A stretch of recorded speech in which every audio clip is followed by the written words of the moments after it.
こんにちは、すみれです。皆さん、パッドマックグラスから出る新作のマザーシップパレット10。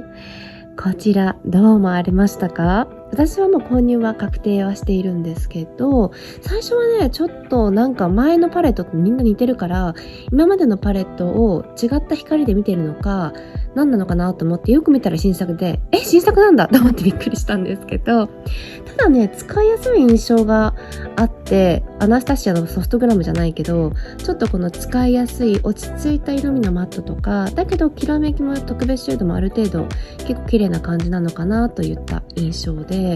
2色の変わる結構赤系とシルバー系のデュオクロームみたいなものがちょっと見えるんですけど、私の印象だとパッドマックグラスの4色パレットでもこういった似たような色味があって、それ購入してレビュー出してなかったんだけど、ちょっとねそれとも比較できるんじゃないかなといった印象がありますね。ナターシャ・ディノーナだったらスターパレットに入っているデュオクローム、あれもシルバーとか赤系のデュオクロームだったので、そういったものが好きな方は今回のデュオクロームもすごくいいんじゃないかなといった印象もあったりします。で、あとね、マザーシップパレット今回の10なんだけども、マザーシップパレット7のディバインローズってありましたよね。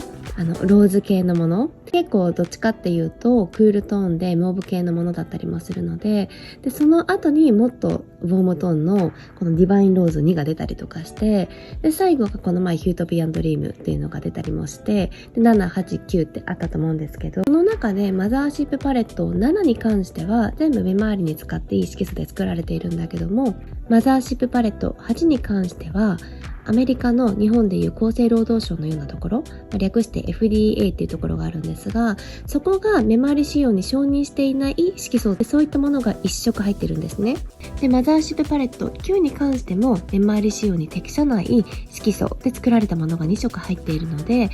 なので私がもしすごく敏感肌で、特に目周りとかかぶりやすいとかいろいろあったりとかしたら、一応ね、アメリカの厚生労働省が目周り仕様には適さないと判断したような色素で作られたものは避けた方がいいかなと思うので、マザーシップパレット8とか9に関してはね、購入はしないかなとは思うんですけども、今回の10は多分なんですけど、そういった色素は入っていないんじゃないかなといった印象があります。で、どう判断したかっていうと、基本的にそういった目周り仕様で作って大丈夫なものが全部入ったパレットで作られたものは、ちゃんとアイシャドウパレットってパッドマックグラスも記載してるんですね。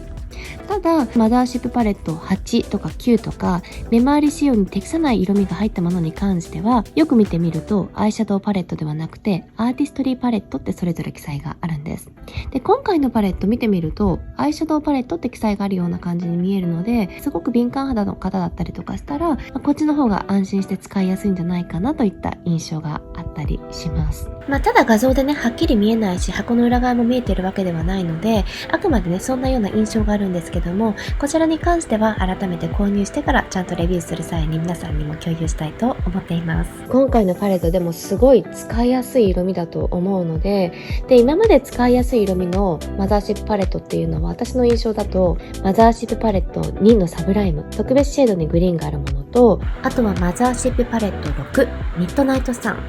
このタイプのものと、最後にマザーシップパレット7、ディバインローズ1、これらが使いやすい印象があったんですが、今回のパレットの方がマットの色味もそこまでクールトーンな感じではないし、すごくニュートラルな感じのもっと優しいね印象もあったし、あとは特別シェードの色味に関してもシルバーと赤系のデュオクローム以外は結構みんな使いやすそうなラメ感の色味なのかなっていったイメージもあるので、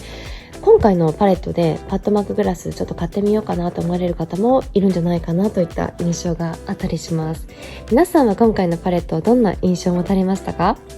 よかったらコメント欄で教えてください。で、マザーシップパレットに関しては、レビュー動画それぞれ出していますが、だいたい5、6分で見れるような、もう本当にパレットにフォーカスしたスウォッチとか色味とかそれだけを見れる動画も作っているので、概要欄にリンクを貼っておきますので、どうかそちらもご覧になってみてください。ということで、また他の動画でお会いしましょう。バイバイ。